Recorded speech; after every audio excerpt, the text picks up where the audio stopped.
MP board कक्षा 10वीं के विद्यार्थियों को सामाजिक विज्ञान के प्रश्न बैंक के प्रश्नों को उत्तर बताने वाला हूं। तो इस वीडियो में अध्याय 3 और अध्याय 4 से प्रश्न आप लोगों को बताने वाला हूं। अध्याय 1 और अध्याय 2 मैंने बता दिया है और साथ ही साथ मैंने परीक्षा अध्ययन को भी ऐड किया है। मतलब आपको मैं जो प्रश्न दे रहा हूँ सिर्फ उसको पढ़ना है और इन्हीं को पढ़ के परीक्षा में जाना है जब आपका वार्षिक पेपर होगा। तो वार्षिक पेपर के लिए सिर्फ और सिर्फ जो मैं कहूंगा उन प्रश्नों को आपको पढ़ के जाना है, क्योंकि वही सारे प्रश्न आपके एग्जाम में आपको देखने को मिलेगा। तो चलो मैं आपको बता देता हूँ। अभी मैं आपको प्रश्न बैंक के प्रश्न बता रहा हूँ। तो देखो, ये जो अध्याय 3, इससे सिर्फ 1 नंबर की प्रश्न आएगा और कोई भी प्रश्न नहीं आएगा। तो आपको ज्यादा मेहनत नहीं करना है। अगर आपके पास परीक्षा देना है तो उसमें जितने भी 1 नंबर वाले प्रश्न है बस उसको पढ़ लेना है, ठीक है। और प्रश्न बैंक है तो प्रश्न बैंक आपके पास नहीं होगा, तो मैं आपको यहाँ पे दे देता हूँ, ठीक है। अध्याय 3 से सिर्फ प्रश्न बैंक का प्रश्न दूंगा और अध्याय 4 से परीक्षा अध्ययन को भी ऐड करूंगा और साथ ही साथ प्रश्न बैंक को भी ऐड करूंगा। लेकिन आपको पढ़ाई कैसे करना है? पढ़ाई आपको जो प्रश्न दिया जाएगा सिर्फ उनको पढ़ना है, ना कि उसमें जो एक्स्ट्रा प्रश्न है उसको नहीं पढ़ना है, ठीक है। क्योंकि बहुत सारे प्रश्न जो है उसमें फालतू प्रश्न दिए हुए हैं जो एग्जाम में नहीं आएगा, तो जो आएगा सिर्फ उसको पढ़ना है। तो देखो प्रश्न क्या है, देश की औसत वार्षिक वर्षा कितनी है? तो उत्तर क्या लेना है? उत्तर आपको लेना है यहाँ पे 114 सेंटीमीटर लेना है। इसी तरह से सिंगवेरा मतलब इलाहाबाद में जल संरक्षण हेतु एक उत्कृष्ट जल संग्रहण तंत्र किस नदी पर बनाया गया? तो उत्तर क्या लेना है? उत्तर लेना है आपको गंगा नदी पर बनाया गया।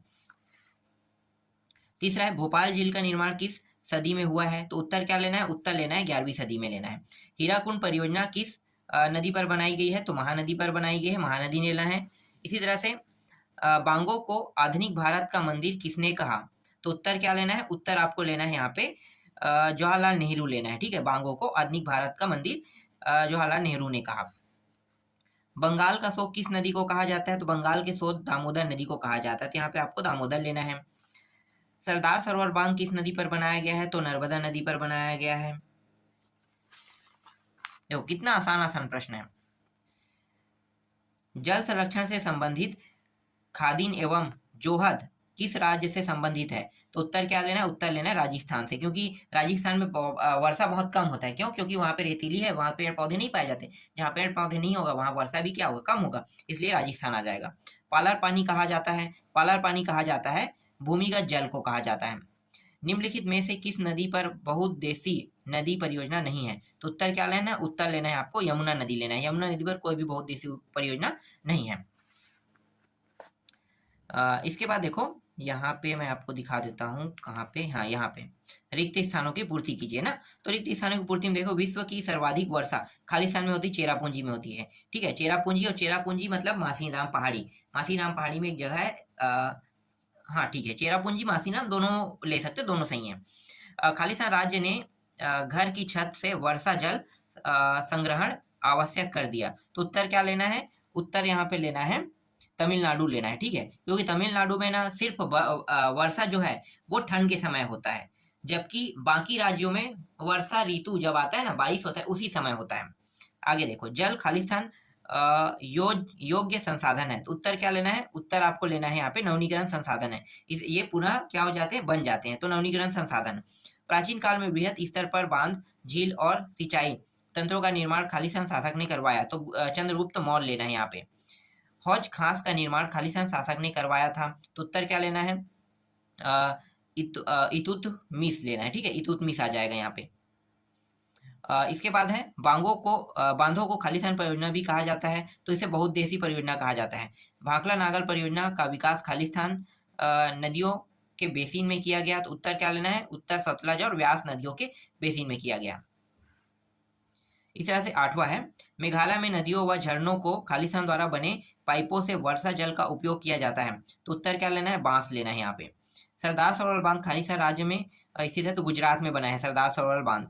इंदिरा गांधी नहर मुख्य रूप से खालिस्तान राज्य को जीवन प्रदान करती है। तो उत्तर लेना है राजस्थान। राजस्थान में बनाया गया है, क्योंकि राजस्थान मरुस्थलीय जगह है, तो वहाँ वर्षा भी कम होता है। तो ये जो बांध है ना, इंदिरा गांधी नहर बांध, तो राजस्थान को पानी देने के लिए बनाया गया है।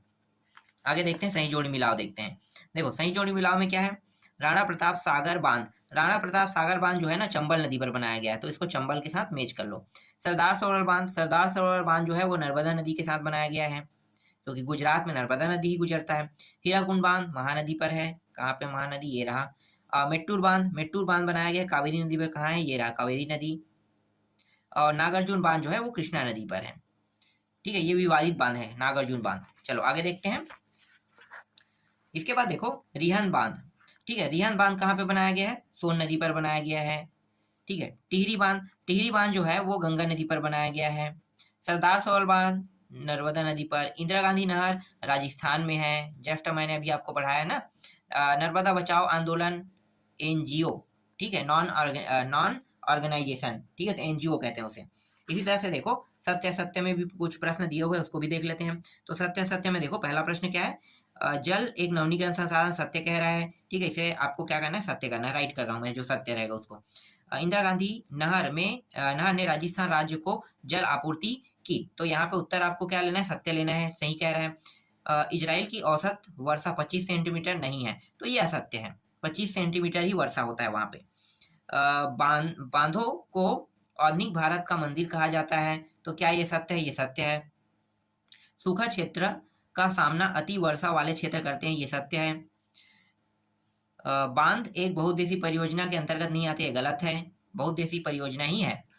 भोपाल झील का निर्माण 17वीं शताब्दी में हुआ था, तो ये असत्य है, ये गलत कह रहा है। बंगाल का शोक दामोदर नदी कहा जाता है, ये सत्य है। बांधों का निर्माण विद्युत उत्पादन के लिए भी किया जाता है, ये भी सत्य है। इंदिरा, एक सेकंड, कहाँ पे दिखाई दे रहा है, हाँ ठीक है, इंदिरा गांधी नहर को राजस्थान राज्य को जल आपूर्ति की है, तो ये सत्य है। चंद्रगुप्त मौर्य के शासनकाल में वृहद स्तर पर बांध, झील और सिंचाई तंत्रों का निर्माण कराया गया, ये भी सत्य है। एक शब्द एक वाक्य में उत्तर देख लेते हैं। तो देखो यहाँ पे, आधुनिक भारत का मंदिर बांधों को किसने कहा था, तो उत्तर क्या लेना है, उत्तर लेना है यहाँ पे पंडित जवाहरलाल नेहरू। पीटी, पीटी मतलब पंडित जवाहरलाल नेहरू, ठीक है, हमारे प्रधानमंत्री, फर्स्ट प्रधानमंत्री है। भारत की औसत वार्षिक वर्षा कितनी है, तो वार्षिक वर्षा जो है अभी जस्ट हमने पढ़ा था 114 सेंटीमीटर। ठीक है, हौज खास का निर्माण किसने कराया था, तो उत्तर क्या लेना है, इल्तुतमिश। ठीक है, तो यहाँ पे मैं लिख लेता हूँ इल्तुतमिश आ जाएगा। इसी तरह से विश्व में 2025 तक कितने व्यक्ति पानी की समस्या से ग्रस्त होंगे, तो उत्तर क्या लेना है, 20 करोड़ लोग।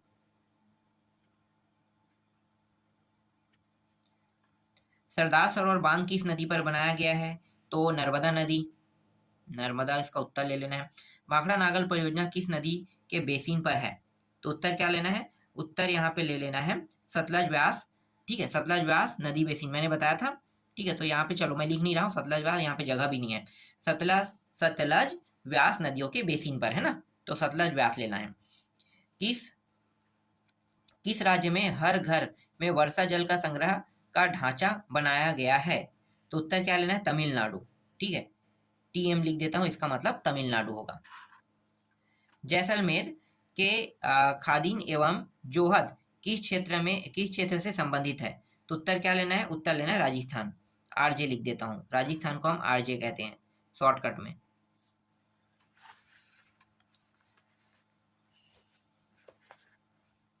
इसके बाद देखो गांधी सागर बांध किस नदी पर बनाया गया है, तो उत्तर क्या लेना है, गांधी सागर बांध जो है वो चंबल नदी पर बनाया गया है, तो यहाँ पे चंबल ले लेते हैं।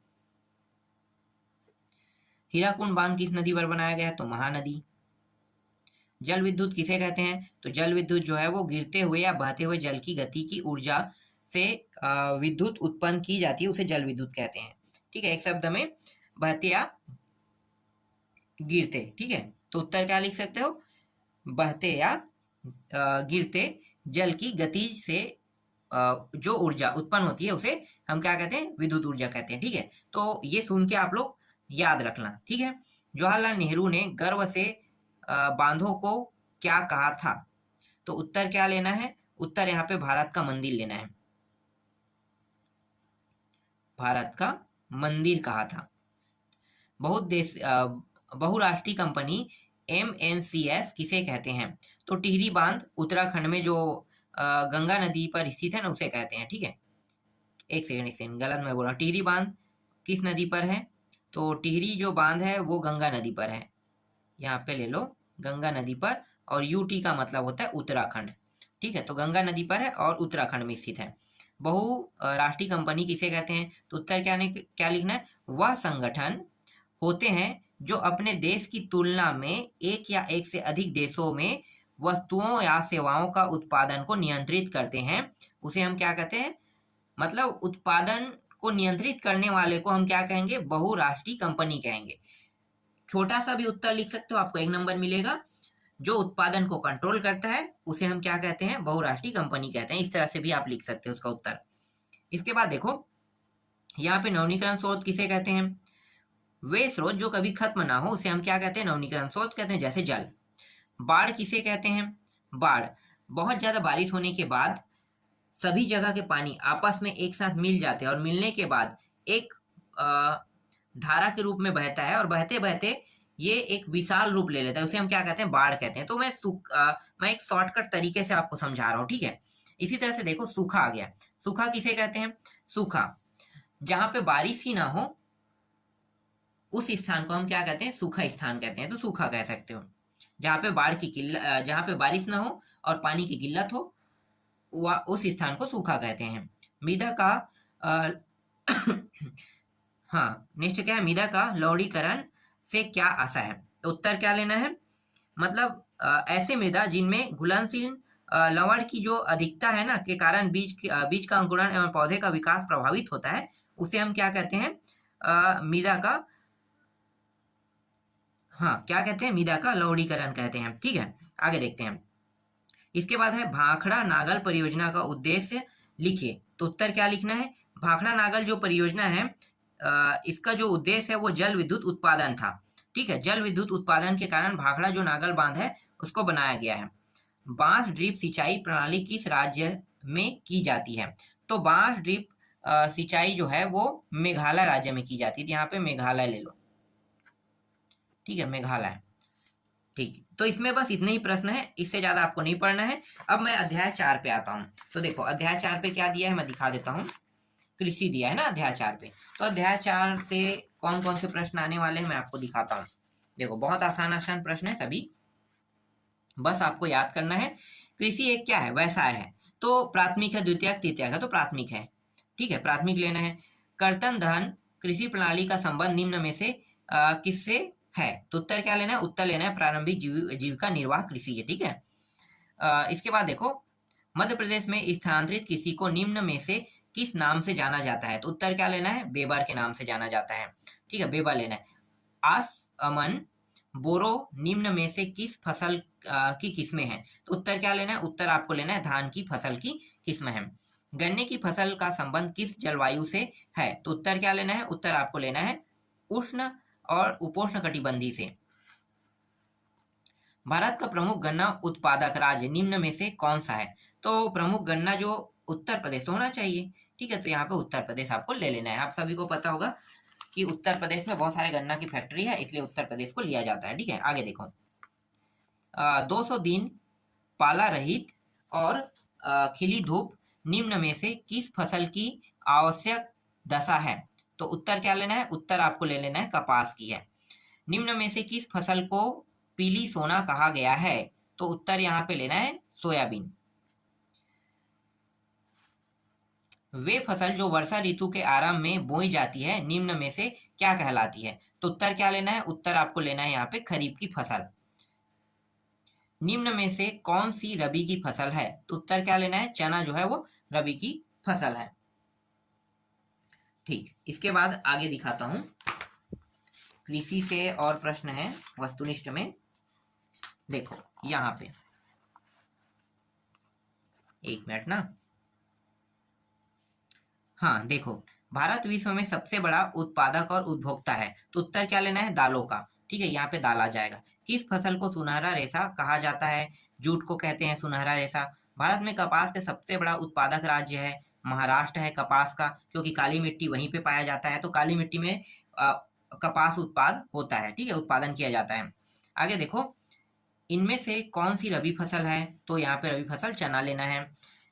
5वां है, निम्नलिखित में से कौन सा उस कृषि प्रणाली को दर्शाता है जिसके एक ही फसल लंबे चौड़े क्षेत्र में उगाई जाती है? उत्तर क्या लेना है? रोपण कृषि को लेना है। इनमें से कौन सी एक फलदार फसल है? तो यहाँ पे दाल को लेना है।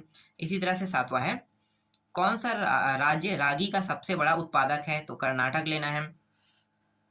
भारत में गन्ने की सबसे बड़ा उत्पादक राज्य जो है वो उत्तर प्रदेश है। नौवां, निम्न में से कौन सी फसल मानसून के आरंभ होने पर बोई जाती है और सितंबर अक्टूबर में काटी जाती है? उत्तर क्या लेना है? खरीफ। निम्नलिखित में से कौन सा राज्य भारत में गेहूं का सबसे बड़ा उत्पादक है? तो आपको लेना है उत्तर प्रदेश। पश्चिम बंगाल नहीं है क्या? हाँ, पश्चिम बंगाल नहीं दिया हुआ है, लेकिन पश्चिम बंगाल नहीं होगा उत्तर इसका। चलो आगे देखते हैं। 11वां में देखो, जूट सॉरी यहाँ पे क्या है, निम्न में से कौन सी फसल में भारत अग्रणी उत्पादक और विश्व का प्रमुख निर्यातक है? तो उत्तर क्या लेना है? उत्तर आपको लेना है चाय लेना है। हमारे देश की तीसरी प्रमुख फसल क्या है? ज्वार है। देश के उत्तर और उत्तरी पूर्व भाग में मुख्य फसल कौन सी है? तो आपको उत्तर लेना है, यहाँ पे चावल लेना है। भारत में चावल ज्यादा बोया जाता है। उत्तर और उत्तरी पश्चिम भारत में कौन सी प्रमुख खाद्य फसल है? तो उत्तर लेना है, यहाँ पे गेहूं लेना है। भूदान आंदोलन को किसने चलाया? तो उत्तर क्या लेना है? विनोबा भावे ने चलाया। ठीक है, तो यहाँ पे विनोबा भावे आ जाएगा। चलो आगे देखते हैं। इसके बाद देखो रिक्त स्थान है, तो रिक्त स्थानों की पूर्ति में देखो पहला प्रश्न क्या है? छत्तीसगढ़ और अंडमान निकोबार में स्थानांतरण कृषि को खालिस्तान कहा जाता है? तो यहाँ पे जो है ना वो दीपा कहा जाता है, दीपा ले लो। देश में मूंगफली का प्रमुख उत्पादक राज्य जो है वो गुजरात है। कपास, जूट, सन ये जो है खरीफ की फसल है, खरीफ ले लो, खरीफ फसलों के नाम से जाने जाते हैं। देश में रबड़ का सबसे बड़ा उत्पादक राज्य जो है वो है केरल है, केरल। भारत में कॉफी की खालिस्तान प्रमुख किस्म है? तो उत्तर क्या है? Arabica, arabica. उत्तर यहाँ पे खालिस्तान है। गेहूं का प्रति हेक्टेयर सर्वाधिक उत्पादन करने वाला राज्य जो है वो है यूपी, यूपी मतलब उत्तर प्रदेश। ग्राम स्वराज्य की अवधारणा खालिस्तान की देन है? तो यहाँ पे लिख दो महात्मा गांधी, महात्मा गांधी। खालिस्तान बीजों की नई संकरण किस्मों का आविष्कार करने में शक्तिशाली पूरक के रूप में जानी जाती है? तो यहाँ पे आपको उत्तर क्या लेना है? एक मिनट, क्या है?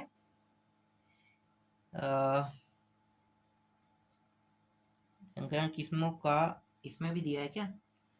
इसमें भी तो नहीं दिया है। ठीक है, इसे छोड़ दो, बाद में देख लेंगे। इसके बाद है फल फूल। देखो यहाँ पे क्या है? यहाँ पे फल फूल की कृषि खालिस्तान फसल कहलाती है? तो जायद।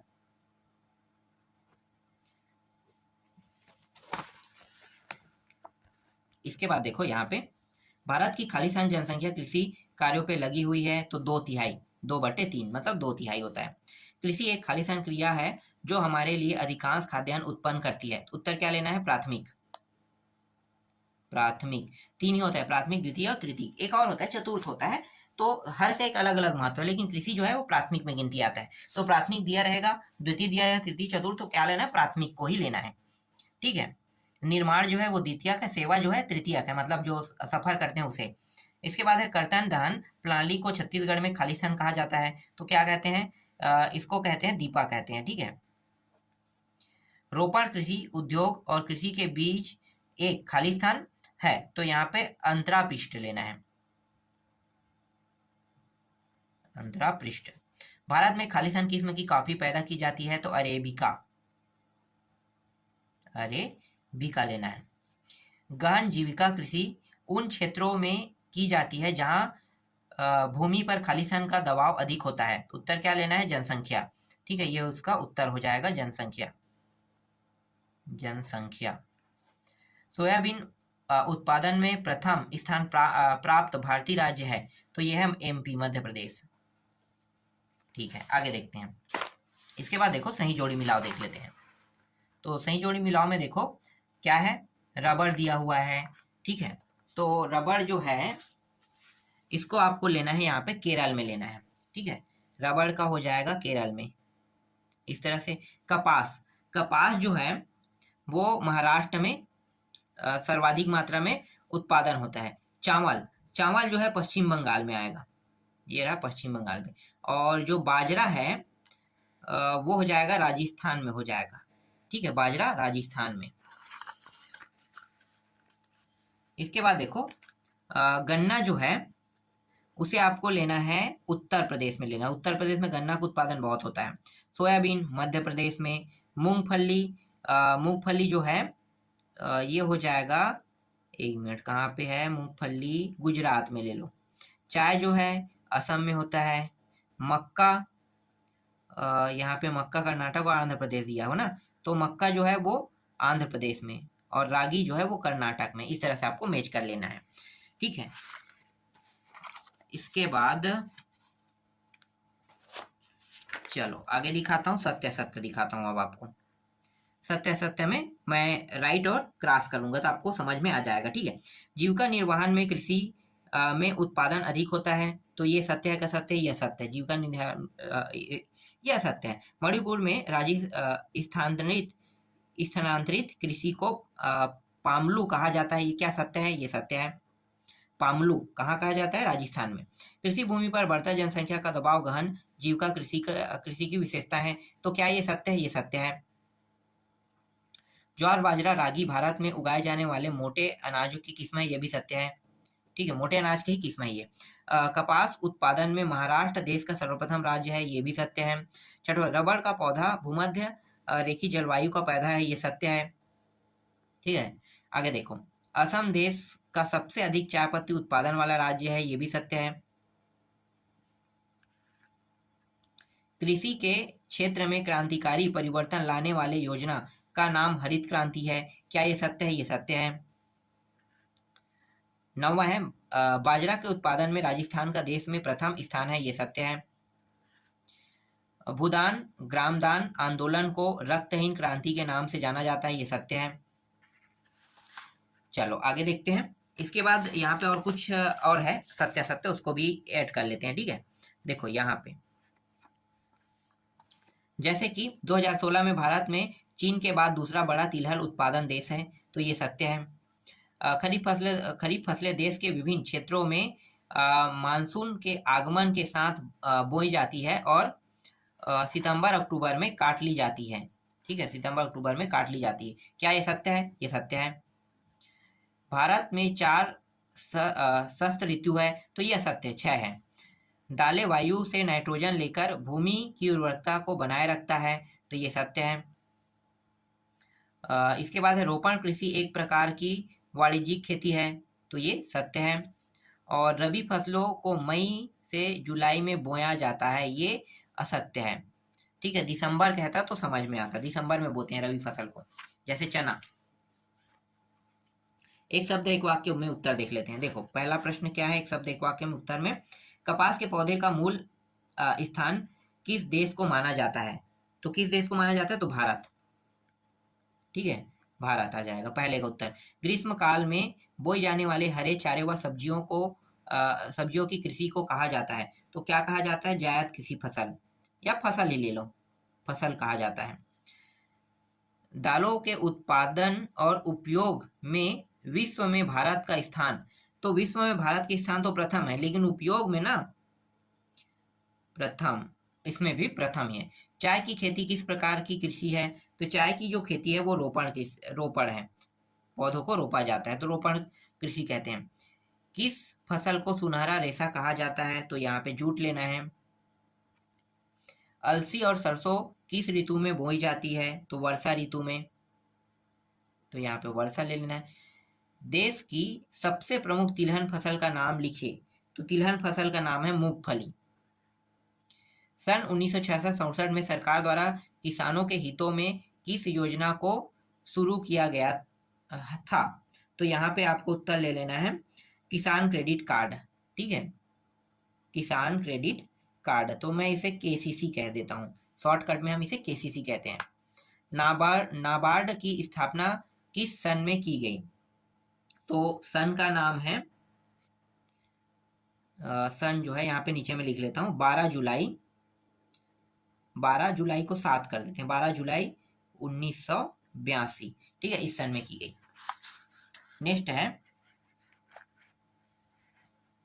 किसान क्रेडिट कार्ड मतलब जो केसीसी योजना किस वर्ष शुरू हुई? तो उत्तर लेना है 1998 में शुरू हुई।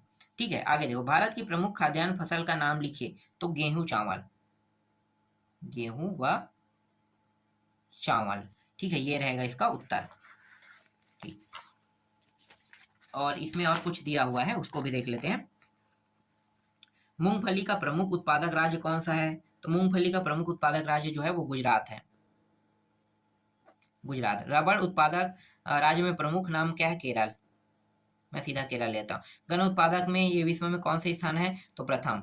उत्तर प्रदेश इसका राज्य है गन्ना उत्पादन में। भारत का चावल के उत्पादन में दृष्टि में विश्व में कौन से स्थान है? तो यहाँ पे दूसरा लेना है, दूसरा। और पहला कौन रहेगा? चाइना। पता चल गया। अगर ऐसे चीजों में जिसमें भारत पहला नहीं हो सकता, जिसमें भारत में सबसे ज्यादा उत्पादन होता है, तो वो चाइना पहले होगा, उसके बाद भारत होगा हर बार। भारत की दो प्रमुख खाद्यान्न फसलें कौन कौन सी है? तो एक तो चावल है और एक है गेहूं है। भूदान आंदोलन किसने चलाया था? तो विनोबा भावे।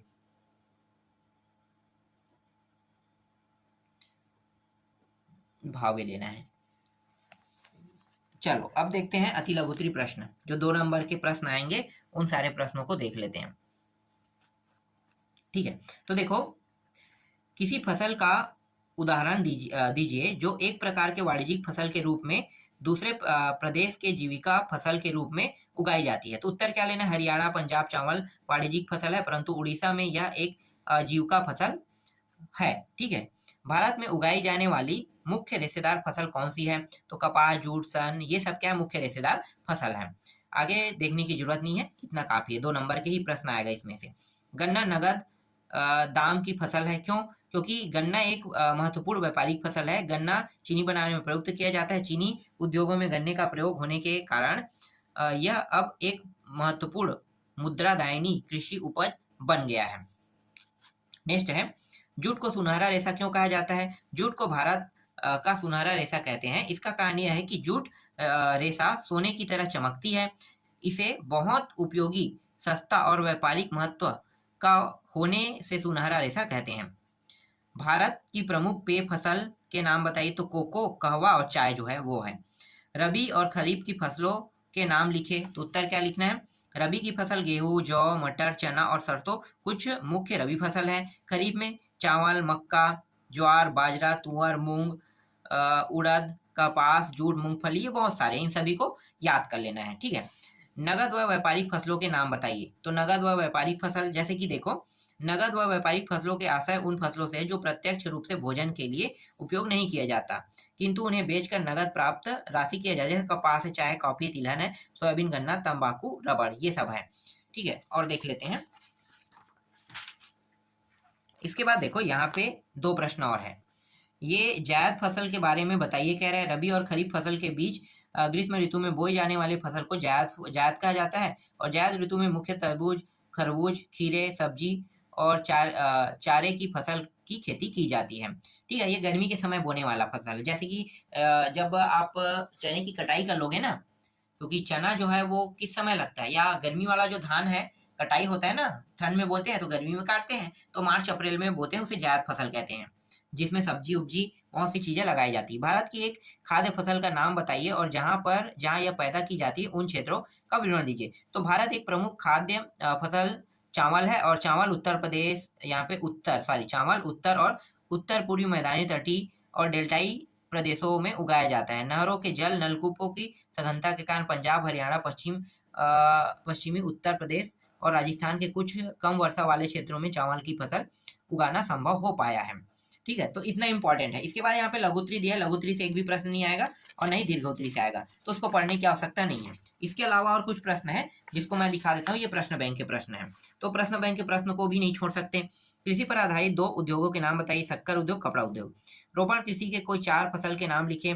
तो 4 फसल जैसे चाय, कॉफी, रबड़, गन्ना है। भारत की शस्य ऋतुओं के नाम बताइए। तो यहाँ पे देखो, शस्य मतलब 3 ऋतु है ना, तो रबी, खरीफ और जायद, ये होगा। इसके बाद है कृषि के प्रमुख प्रकारों के नाम लिखे। तो कृषि के प्रमुख प्रकार देखो यहाँ पे, एक है प्रारंभिक जीविका निर्वाह, गहन जीविका कृषि, वाणिज्यिक कृषि और रोपण कृषि। 4 याद कर लेना है। रबर से बनने वाले वस्तुओं के नाम लिखिए। तो रबर से देखो टायर, ट्यूब, बेल्ट, पर्स, खिलौना, दस्ताने, गेंद, थैली, ये सब चीज रबर से बनते हैं। भारत की प्रमुख खाद्यान्न फसलों के नाम बताइए। तो खाद्यान्न फसल मैंने बताया था चावल और गेहूं ना, तो चावल गेहूं की याद कर लेना। देखो रबी और खरीफ की फसलों के 4 उदाहरण दीजिए। तो उदाहरण देने की क्या जरूरत है, ऐसे ही आपको बता देता हूँ। गेहूं, जौ, चना, सरसों, ये क्या है, रबी की फसल है। खरीफ क्या है, चावल, ज्वार, बाजरा, मक्का, कपास, ये सब के सब है। ठीक है, आगे देखो।